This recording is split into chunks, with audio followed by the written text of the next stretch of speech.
King Nebuchadnezzar built a golden statue whose height was not just 1 cubit or 2 cubits, it was 60 cubits high, and its width was 6 cubits.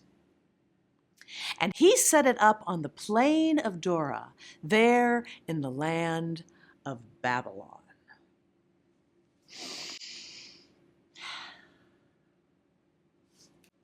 And then he sent for all the satraps, and the prefects, and the governors, and the counselors, and the justices, and the treasurers, and the magistrates, and all the officials of the province of Babylon to come to the dedication of the golden statue which he, King Nebuchadnezzar, had set up. So, all of the satraps, the prefects, the governors, the counselors, the justices, the treasurers, the magistrates, and all the officials of the province of Babylon did indeed come to the dedication of the golden statue which King Nebuchadnezzar had set up. And as they were all standing in front of the golden statue which King Nebuchadnezzar had set up, the herald proclaimed aloud, "Be it known, all peoples, nations, and languages, that whenever you hear the sound of the horn, pipe, lyre, trigon, drum, harp, and the entire musical ensemble, you are to bow down and worship the golden statue which King Nebuchadnezzar has set up. Anyone who does not bow down and worship will be thrown into the furnace of burning fire." Well, you can imagine from that point on, whenever any of the peoples, nations, or languages heard the sound of the horn, the pipe, the lyre, trigon, drum, harp, the entire musical ensemble, they did indeed bow down and worship the golden statue which King Nebuchadnezzar had set up. Well, about this time, certain Chaldeans came to King Nebuchadnezzar in order to accuse the Jews to him. And this is what they said. "O king, live forever. It is true, is it not, O king, that you have made a law that any peoples, nations, or languages, whenever they hear the sound of the horn and drums and the entire musical ensemble, that they are to bow down and worship the golden statue which you, O king, have set up. And anyone who does not do this is to be thrown into the furnace of burning fire." Well, there are certain Jews whom you have appointed to high offices here in the land of Babylon, Shadrach, Meshach, and Abednego. And these Jews pay you no heed, O king, no.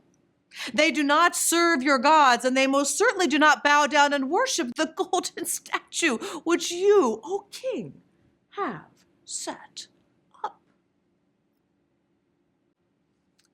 Well, when King Nebuchadnezzar heard this, he flew into a furious rage, and he sent for Shadrach, Meshach, and Abednego to be brought to him immediately.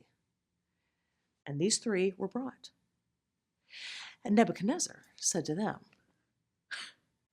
"Well, is it true, O Shadrach, Meshach, and Abednego, that you refuse to serve my gods or to worship the golden statue which I, your king, have set up? Now, if you are ready, now from this point on, whenever you hear the sound of the horn, pipe, lyre, trigon, drum, harp, and the entire musical ensemble, to bow down and worship, then well and good. But if you refuse, I will have you thrown into the furnace of burning fire.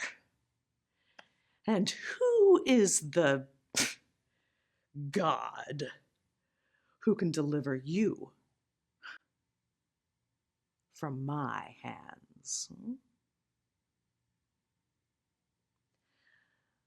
Well, Shadrach, Meshach, and Abednego simply looked to the king and said, "Oh, king, we really have no need to make a defense for ourselves in this matter.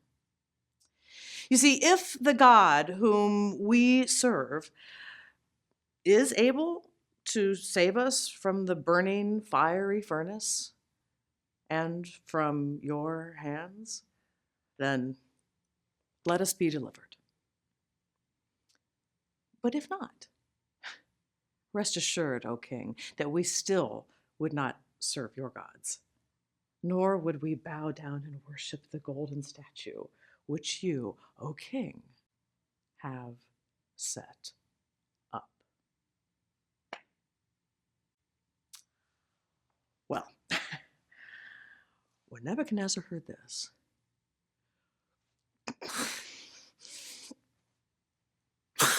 he got so angry that his face got all contorted with rage, and he demanded that the furnace be heated 7 times hotter than it had ever been heated before. And then he commanded the strongest men from his army to come and to bind Shadrach, Meshach, and Abednego. And so they came and they tied up these 3, still wearing their tunics, their trousers, their hat, in fact, all of their garments. And then, because the king's command was so urgent, and because the fire was so much hotter than ever before, the flames of the fire actually came out and killed the strong men from Nebuchadnezzar's army. But those 3, Shadrach, Meshach, and Abednego, well, they fell, bound, into the furnace of burning fire.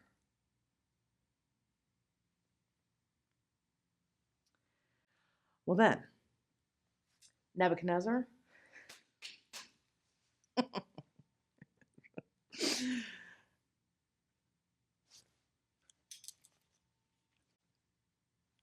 was astonished. And he called his counselors and he asked them, "Did we not throw 3 men bound into the furnace of burning fire?" And they said to him, "Oh, yes, king, it's true. Yes, 3. Yeah." And Nebuchadnezzar said to them, "Right. So,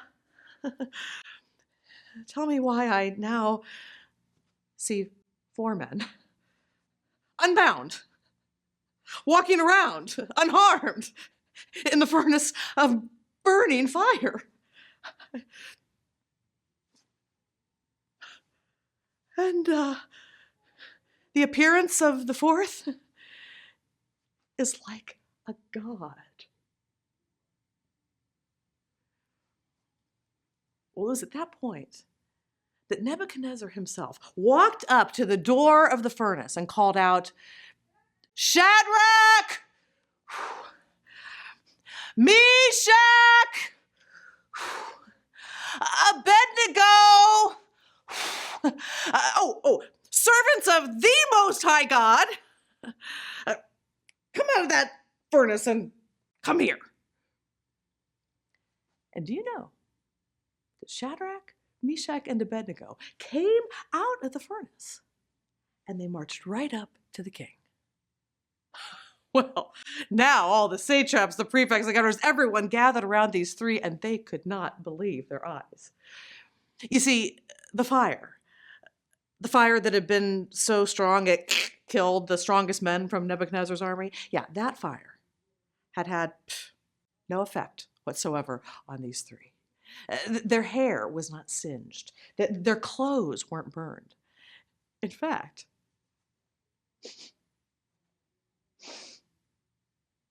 they didn't even smell like smoke.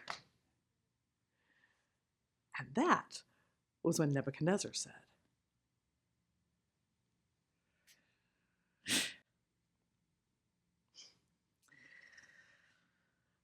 "Blessed be the God of Shadrach, Meshach, and Abednego, who sent an angel to deliver these 3 from certain death.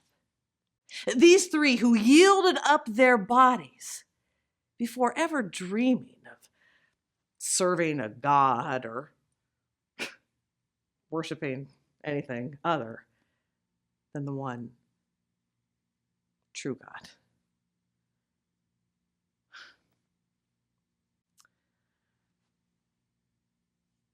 I'm going to make a new law. Yeah. Yes, from this point on, any peoples, nations, or languages who say anything against the God of Shadrach, Meshach, and Abednego, well, I'll have them torn limb from limb and their houses destroyed. Because there is obviously no other God who can deliver in this way. And then King Nebuchadnezzar actually promoted Shadrach, Meshach, and Abednego to even higher offices there in the land of Babylon.